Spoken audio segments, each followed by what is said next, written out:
एक बार शिकारी शिकार करने के लिए जंगल में पहुंचा। उसने अपने तीर पर बहुत ही खतरनाक जहर लगाया और शिकार को निशाना बना करके उसने तीर को छोड़ा, लेकिन उसका तीर चूक गया और तीर एक पेड़ पर जा लगा। वह पेड़ बहुत ही हरा भरा और बहुत सारे तोते उस पेड़ पर रहते थे।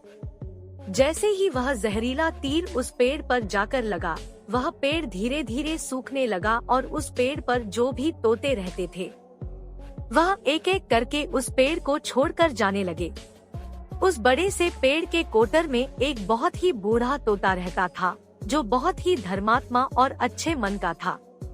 सभी तोते उस पेड़ को छोड़कर जाने लगे थे, लेकिन वह बूढ़ा तोता जाता था, दाना लेकर के आता और उसी कोटर में आकर के बैठ जाता था, परंतु उस पेड़ को छोड़ने को तैयार नहीं था। बूढ़े तोते के साथियों ने कई बार आकर के उसे समझाया कि यह पेड़ सूख रहा है और किसी दिन गिर भी जाएगा, चलो किसी और पेड़ पर चल कर रहा जाए, परंतु वह बूढ़ा तोता वहाँ से जाने को तैयार नहीं हो रहा था। अब यह बात देवराज इंद्र तक पहुँची।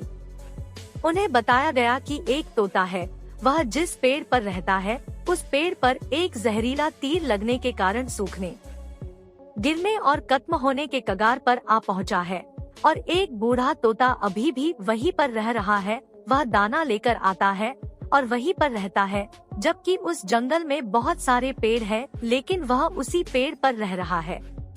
देवराज इंद्र प्रकट हुए और उस बूढ़े तोते से कहने लगे कि आप बहुत धर्मात्मा है, बहुत ही अच्छे मन के हैं, लेकिन आप इस पेड़ को छोड़कर किसी और पेड़ पर चले जाइए, क्योंकि यह पेड़ कुछ ही दिनों में गिर जाएगा। तालाब के पास में बहुत से बड़े बड़े हरे भरे पेड़ हैं, बड़े बड़े कोटर हैं, उन पेड़ों पर फल भी लगे हुए हैं, उन्हें वहीं पर तोड़कर खा सकते हैं, परंतु यहाँ से आप चले जाएं। तोता बोला, माफ कीजिएगा, इस पेड़ ने मुझे जीवन दिया है, शिकारियों से मेरी रक्षा की है, हर मौसम में मेरे साथ रहा है, ये कोटर मेरा घर है, यहाँ मैं पला बड़ा हूँ, इस पेड़ को मैं छोड़कर कैसे जा सकता हूँ? इस पर संकट आया है तो क्या मैं इसे छोड़कर चला जाऊँ? मैं ऐसा कभी नहीं कर सकता। देवराज इंद्र तोते के इस बात से बहुत ही प्रसन्न हुए। उन्होंने तोते से कहा, मैं आपके इस बात से बहुत ही खुश हूँ, मांगो जो आपको मांगना हो।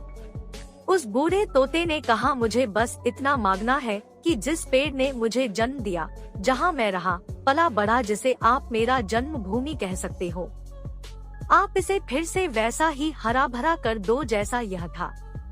देवराज इंद्र ने अमृत से उस पेड़ को सिंच दिया और पहले की तरह हरा भरा कर दिया।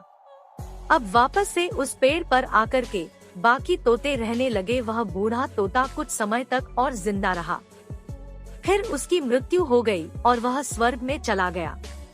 यह कहानी हमें सिखाती ये है कि जब भी किसी इंसान का बुरा दौर आता है तो इमोशनली वह टूटा हुआ होता है, उसे किसी के सहारे की जरूरत होती है, किसी की आवश्यकता होती है।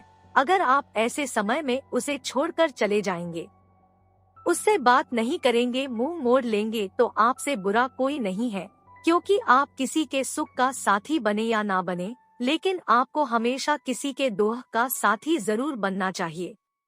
कहानी अच्छी लगी हो तो लाइक जरूर करें और चैनल को सब्सक्राइब कर ले। धन्यवाद।